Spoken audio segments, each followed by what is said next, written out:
அம்மாடி லலிதா, இன்னிலேருந்து நம்ம புது வாழ்க்கை வாழ போகிறோம். இனிமேல் உன் வாழ்க்கையில் பட்ட கஷ்டம்லாம் தீர்ந்து உன்னை நல்லபடியாக நான் பார்த்துக்கிறேன்.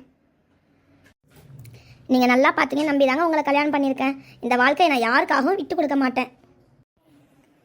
இல்லை லல்லு, எங்கள் அம்மா நினச்சிதான் எனக்கு பயமாக இருக்குது. அவங்க எப்படியா நான் சமாளிக்கணும். ஒரே பையனா, தங்கச்சி ஒருத்தி தான் இருக்கா வீட்டில். அதுக்கு ஏதாவது சொல்லுவாங்களான்னு பார்க்குறேன். நம்ம பேசிக்கலாம். இப்படிலாம் பேசாதீங்க. இதுக்கு தான் நானும் பயந்தேன். சரிங்க, நம்ம இங்கேயே நேரத்தை கடக்க வேணாம், நம்ம வீட்டுக்கு போகலாம். அம்மா அம்மா எங்கே இருக்கீங்க? இங்கே வாங்க, வீட்டுக்கு ஒரு விருந்தாளியை கூப்பிட்டு வந்திருக்கேன்.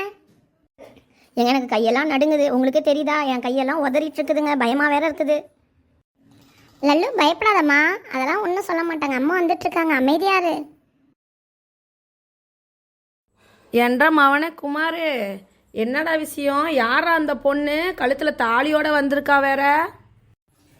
அம்மா, நான் சொல்கிற விஷயம் உங்களுக்கு அதிர்ச்சியாக தான் இருக்கும். இவ தான் நம்ம வீட்டுக்கு வந்திருக்க மருமக. குத்து விளக்கு ஏற்றுறதுக்காக கூப்பிட்டு வந்திருக்கேன். என்னடா, என்ன காரியம்டா பண்ணி வச்சிருக்க? யாரா இந்த பொண்ணு? என்ன குழக்கம், என்ன இளவுனே தெரியல. நீ பாட்டு கூப்பிட்டு வந்திருக்க. என்னங்க, இங்கே வந்து பாருங்க, உங்கள் பையன் என்ன பண்ணி வச்சுக்கான்னு பாருங்க. ஏண்டி மங்கம்மா, என்னாச்சு? ஏண்டி கத்திட்டு இருக்க? இங்கே பார்த்தீங்களா இவன் பண்ண காரியத்தை? ஏதோ ஒரு பொண்ணை இழுத்துட்டு வந்திருக்கான். என்னானே தெரியல. என்னம்மா இப்படி பேசிட்டு இருக்கீங்க? எனக்கு மனசில் பிடிச்ச பொண்ணை தான் நான் கல்யாணம் பண்ணிட்டு வந்திருக்கேன். அவள் என் கூட காலேஜில் படித்தவ, என் கூட வேலை செஞ்சவ. எனக்கு பிடிச்சிருக்குது. அவளுக்கு சொந்தம்னு யாருமே இல்லை. நாம் தான் இருக்கோம். நாம் தான் அவளை பார்த்துக்கணும். என்னது, அனாதை பொண்ணா? என்னடா என் மண்டையில் கல்லை தூக்கி போடுற? உன்னை நான் எங்கள் அண்ணன் பொண்ணுக்கு தாண்டா கல்யாணம் பண்ணணும்னு நினச்சேன். இப்படி ஏமாத்திட்டியேடா. அவளுக்கு நான் என்னடா பதில் சொல்லுவேன்?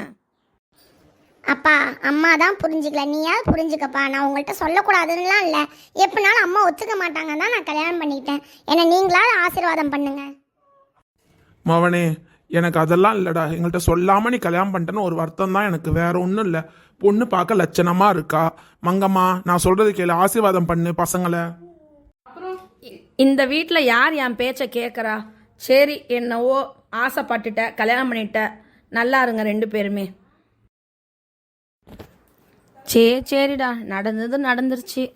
மருமகளை உள்ளே கூப்பிட்டு போடா, வந்துடுறேன். பாத்தியா லல்லு, எங்கள் அம்மா எவ்வளோ சீக்கிரம் மாறிட்டாங்க பாத்தியா? எனக்காக எதுனாலும் எங்கள் அம்மா செய்வாங்க. சரி வா, எங்கள் வீட்டை நான் சுற்றி காமிக்கிறேன் உனக்கு. வீட்டில் ஒரு சுட்டி தங்கச்சியும் இருக்கா, அவளையும் நான் காமிக்கிறேன். வா போகலாம் உள்ள. ஆமாங்க, உங்கள் அம்மா ரொம்ப நல்லவங்களா இருக்காங்க. அத்தை, உங்களை நான் என்றைக்குமே மறக்க மாட்டேன். எனக்கு நீங்கள் தான் அத்தை தெய்வம். அடியே, நானா தெய்வம்? இந்த தெய்வம் பத்திரகாளியாக ஆக போகிறேன், வேணாம் பாரு. என் அண்ணன் பொண்ணை கல்யாணம் பண்ணி வைக்கலான்னு பார்த்தா ஒரு அனாதை நீயே வந்து இந்த சொத்தை அனுபவிக்கலான்னு பார்க்குறியா? கூடிய சீக்கிரம் உன்னை என் பையன் கையாலேயே துரத்தி விட்டுட்டு என் அண்ணன் பொண்ணை மருமகளாக வைக்கிறேன் பாரு.